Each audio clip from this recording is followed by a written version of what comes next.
Correct. Yeah. So what actually we'll jump into that because that's a question I've been trying to figure out, and I feel like you'd be a great person to answer it. Is what is the average percentage spend that you saw for centers for marketing? What's the band, or obviously depends on how aggressive they want to grow. But a lot of them were spending for marketing. I know what I've seen, but curious what you saw I on would, that end. I at Brunswick, when we had 110 centers, we spent about 4% of our gross revenue in marketing. Okay. Yeah, it's right around it. Yeah. Yeah, and we were doing $250 million in sales in 100 centers. Right. And so 4% of that, some centers spent less, some centers spent more. I would say today, anywhere from 4 to 6% you should spend, but it should be targeted. Absolutely. Meaning, what's your focus? Are you focusing on families? Are you focusing on adult leagues? Are you focusing on birthday parties? Are you focusing on cosmic bowling? Okay. And that is one thing that the message has to be consistent, and you have to spend towards that focus.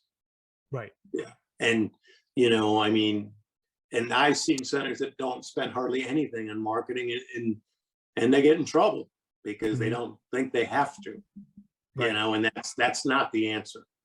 Yeah. And so, some people, if they're doing $2 million in revenue and they're saying, well, 4%, that's $80,000 a year in marketing. That's a lot. And you may say it may be a lot, but you still want to drive your $2 million business to 2.1, 2.2. So it's the right thing to do to keep. Exactly. Yeah. And there's, the other way to look at it is how aggressive you want to be, is kind of where you would shift that number up and down. If you're really aggressive, you'd be more like 4 or 5 or 6, 7, 8%. The other way I look at it is it's almost like that old saying, like, dress for the job you want, not the job you have. Spend marketing at a rate of the size of the revenue you want, not the revenue you have. Same philosophy. Correct. Yeah, that's great. Because your marketing is going to drive your revenue. Okay. Right. And the thing is that you've got to be able to have enough guts to spend that money, especially in the seasonal business of the bowling center in the Midwest, where, you do all your revenue from September until April, and then May, June, July, and August, it's so slow. Well, a lot of times in my centers, we spend on the majority of our marketing in May, June, July, August to drive people in because we have such lane availability. Right. Okay. And people think, well, that people aren't going to come in because the weather's nice, but you can still do it.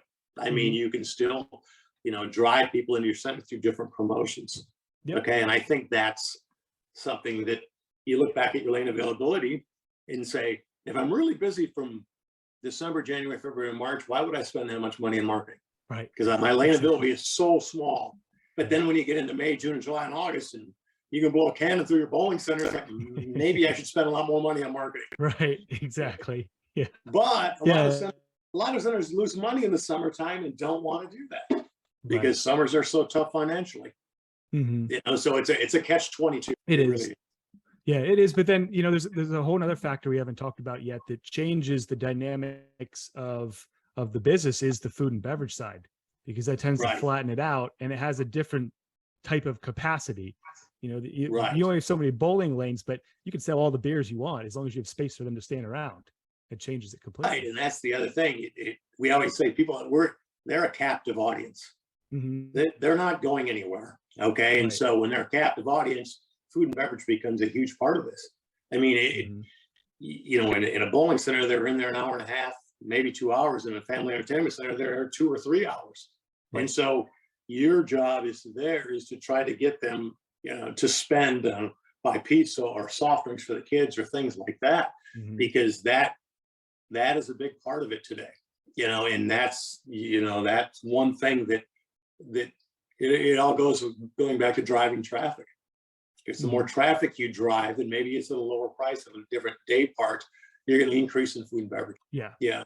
And that's where you see a lot of it, because you see, it's interesting with people, you would do a promotion where bowling is inexpensive. Okay.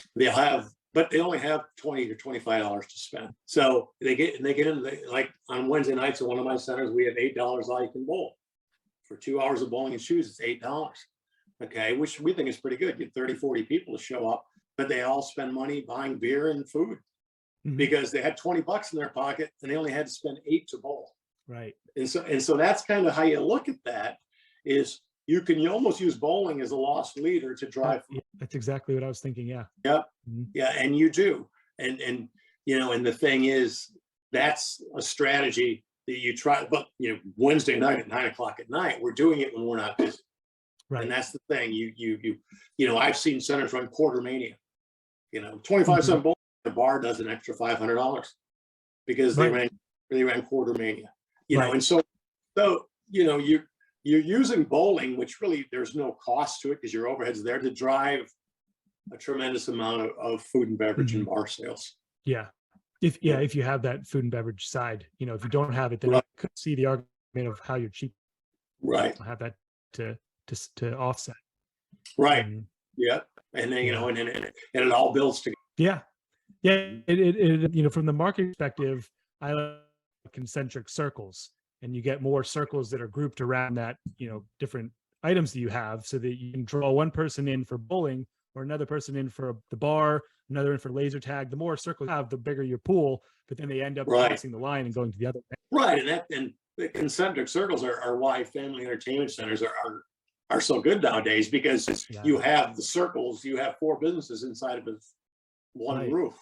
You know, you've got laser tag, you've got bowling, you've got arcade, you've got bar, you've got a restaurant. So you have the 5 circles, which you say are going together. And that's what people want. It's kind of a one-stop shop. Right. And that's why they're so popular nowadays. Yeah. And they're also, what would somebody say, a wallet emptying experience. Because it's a what? A wallet emptying experience, because, you know, the kids that give me $20 more for the games, then you got to pay $100 for bowling, and then you got to go to, you know, get a beer, and then pretty soon you're like, well, I just spent $200 or $300. Right. Exactly. But that's how it works. Right. You know, and that's a good thing for the proprietor. Right. It's an efficient business. Yeah. Hey, did you like this video? Great. We make 5 of them a week. Subscribe to get more and to keep learning about what's working in the bowling industry. I'll talk to you then.